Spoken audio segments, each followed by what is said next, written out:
Hey, Truth Seekers, welcome back. Zach here. A lot of you have been asking for me to do a post about my personal life and the things that have happened to me since I started this research.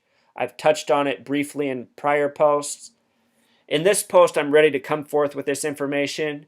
The reason I am putting this video out here is for the sake of other truth speakers and other people who are dedicated to this research. Currently, I have inspired some people to start their own blogs and their own video channels, and I want them to know that this work can be truly dangerous to your life. And I don't say that to discourage anyone. I say that because it is real, and I don't want people to suffer through the same things I have suffered through in the last year. So I started my written blog in October of 2013. And I didn't start this video channel till August of 2014. And in the first video I ever made, I explained that I was doing this video to get the knowledge out on a greater level in case anything crazy happened in the world and in case anything crazy happened to me. Let me tell you what happened in March of 2014, not long after starting my written blog. In my physical mailbox for my house, I received 3 letters on the same day. 3 letters on the same day, all addressed to Joshua Hubbard. On my written blog, in one post, I had explained that throughout my life, people have mistakenly called me Joshua. So I knew whoever wrote me these letters was reading my blog and paying very careful attention to detail. The 3 letters were very creepy. One letter was just a picture of road signs like you see on the side of the freeway, city names with mile locations. And I noticed that the numbers in the mileage signs were the same numbers I was talking about and writing about on my blog, 33, 47, 74, etc. The second letter of the 3, it was like something you've seen in a murder mystery movie. It was carefully crafted sentences made out of newspaper and magazine clippings. And to me, the sentences were nonsensical. I wish I still had those letters. I would love to decode them with my gematria skills now. But I do not have those letters. They disappeared when my house was robbed, which I'll be getting to.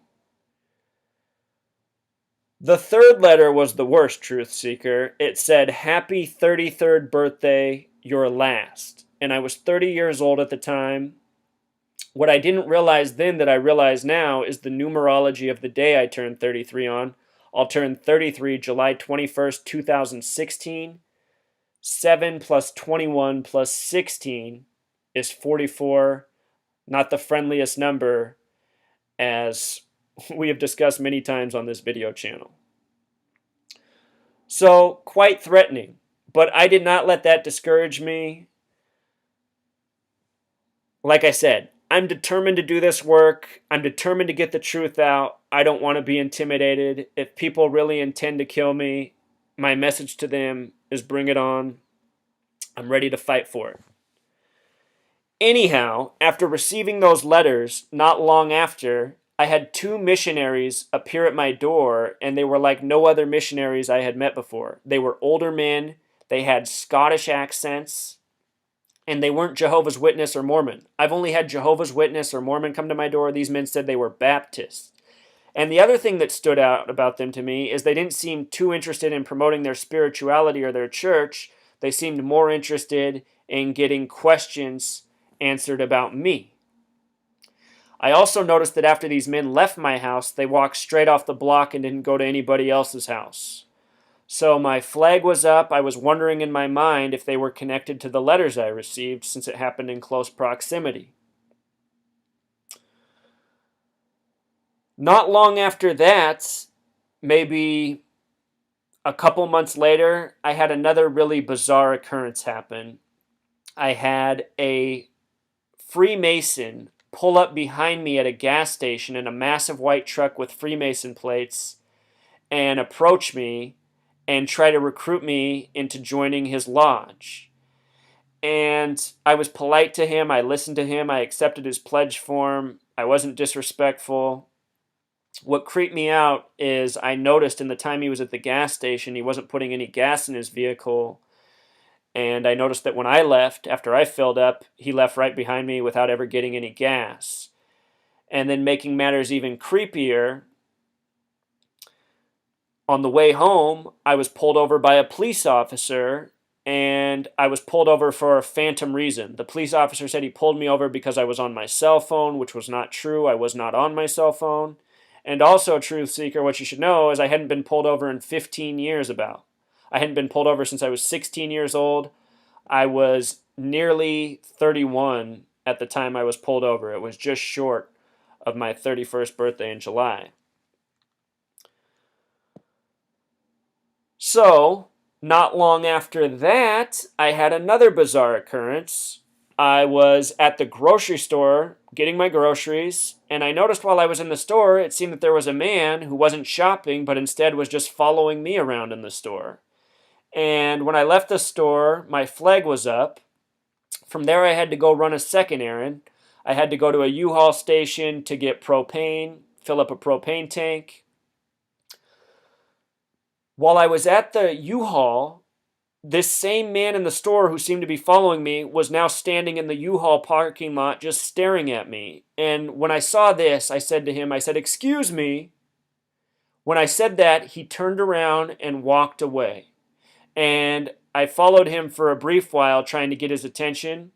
He never turned around. He just continued to walk away. So I thought, wow, that is really suspicious.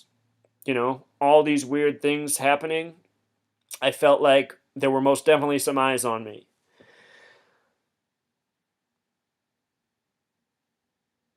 It wasn't long after that, Truth Seeker, that I decided to start the video channel.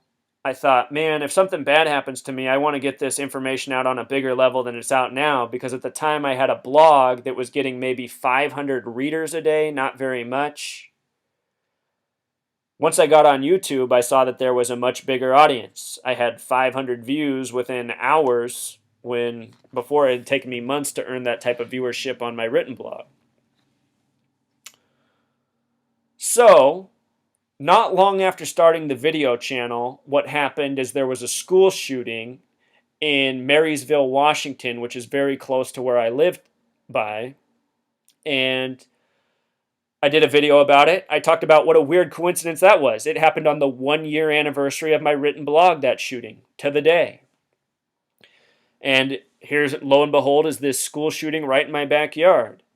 So after it happened, I attempted to do greater research than I had. I had reached out and called the school trying to contact the principal. I tried to drive up there. Anyway, I didn't get very far, but I might have flagged myself for more attention. What happened not long after that, it was a Saturday, it was November 8th. I was driving to a friend's house at night. I was going to drop something off. On the way over there, driving to this friend's house on a city street, about a 30-mile-per-hour street, an SUV, a black SUV, completely tinted windows. It had local Washington plates, though. It passed me on the left side real fast, drove ahead into my lane, and then slammed on its brakes.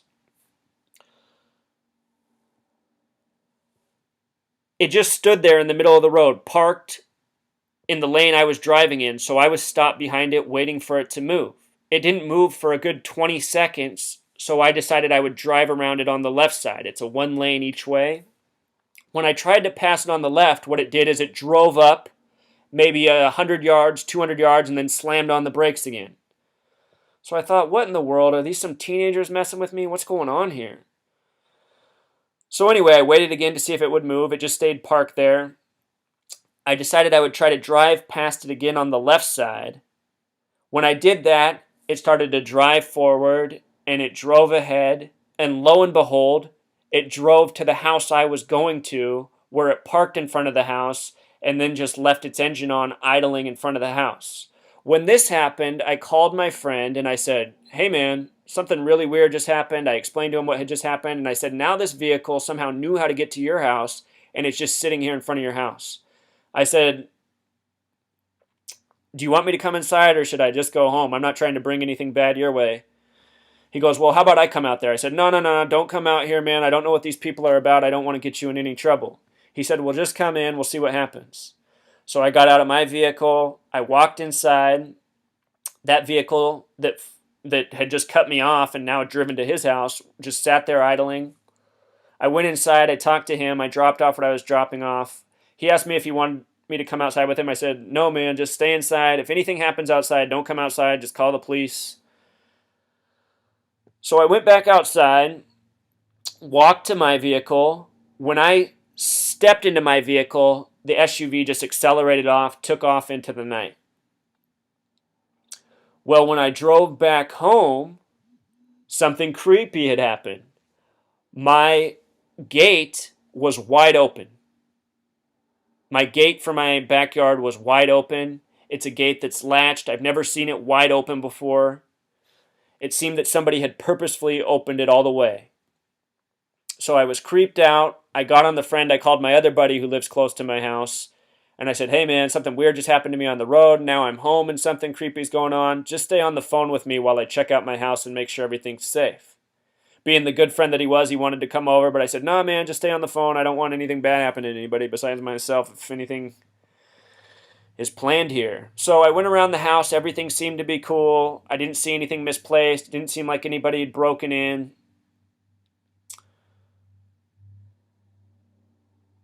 I was able to go to sleep that night.